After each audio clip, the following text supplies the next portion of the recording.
Losing weight to be at your ideal number, wanting a flatter stomach or toned legs might feel a lot more motivating than, say, a goal of preventing disease. But for anyone who lives with a chronic illness, you know firsthand that there is absolutely nothing more important than your health.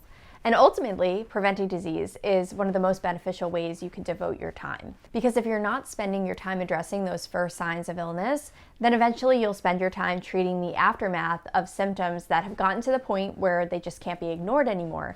And you're going to be forced to work on remedying yourself back to good health. So it is so easy to get fixated on your physical imperfections because you see them. And each day they're reflected back to you in the mirror, whether it's cellulite, extra fat on your body, extra pounds on the scale. And while these perceived flaws may seem like the worst problem, let's take a step back for a second and just ask, if your health was poor, would those physical imperfections matter to you as much as they do right now? And I would venture to say that you would answer no. My flaws aren't nearly as important as they once seemed. And I'm not saying this to minimize how painful it can feel to be in a body that you don't like, that you hate. I'm saying this because sometimes we need that gentle perspective shift so that we could see that being in good health is truly the best gift. And having that sense of gratitude for your body from that perspective isn't going to necessarily heal things overnight, but it helps shift our mindset. So you won't regret one single minute that you devote to healing and preventing diseases like diabetes, cardiovascular disease, cancer, autoimmune conditions. And the main issue I have with focusing so intently on physical appearance is that most of the things that we do to reach a healthy or attractive aesthetic aren't actually aligned with preventing disease.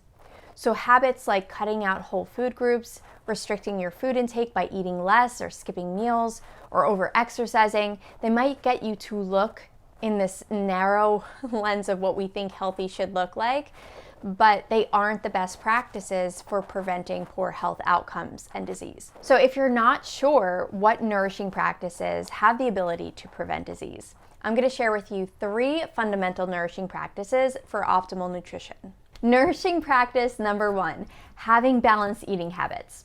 When you have balanced eating habits, this means number 1, you're eating a variety of nutrient-rich foods so that you have the proper ratio of nutrients your body actually needs to thrive. Number 2, you're eating the proper amount of food so that you have the proper quantity and you're not under or overeating. And number 3, you're eating at appropriate times. So you're spacing out your meals to support your body's natural rhythm and need for nourishment over time.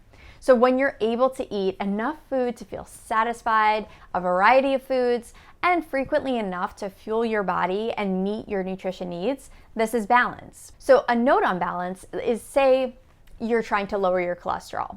So making the choice to have a burger, a high energy, low fiber meal at lunch one day isn't going to cause high cholesterol. Just as making the choice to have lentil soup and a salad, which is a high fiber, nutrient dense meal, that's not going to magically lower your cholesterol. But if over time you're able to eat to the point of being satisfied, enjoy this variety of nutrient dense foods, frequently meeting your nutrition needs, then you're going to reap the disease preventing benefits. And this is why developing balanced eating habits is such a nourishing practice for preventing disease. Nourishing practice number 2, visit your doctor regularly. Okay, so probably not the most fun item on your to-do list, but visiting your primary care physician at least once a year for a well visit is a standard practice to prevent disease.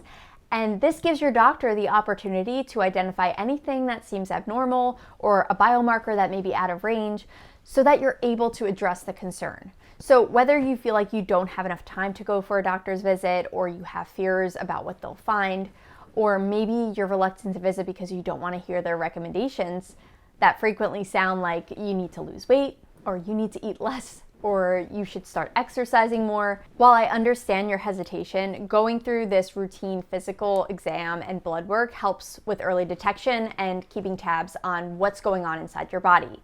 And to be fair, most doctors don't have the time or the skill set to actually support you in facilitating changes to your health habits, especially not in one short visit. So this is why it's very common for doctors to share streamlined advice like, you need to lose weight, you need to work out more, And while they're well intended, I recognize how those types of outcome-focused recommendations may just leave you feeling upset or confused about what you need to do next, and they aren't actually helping you improve your health outcomes, like, say, lower your A1C or lower your cholesterol. Instead, you're just left feeling like you never want to go back to the doctors. And this is where working with a registered dietitian comes in, and it's so beneficial for transforming your health. Nourishing practice number 3, receiving guidance from a registered dietitian to optimize your health.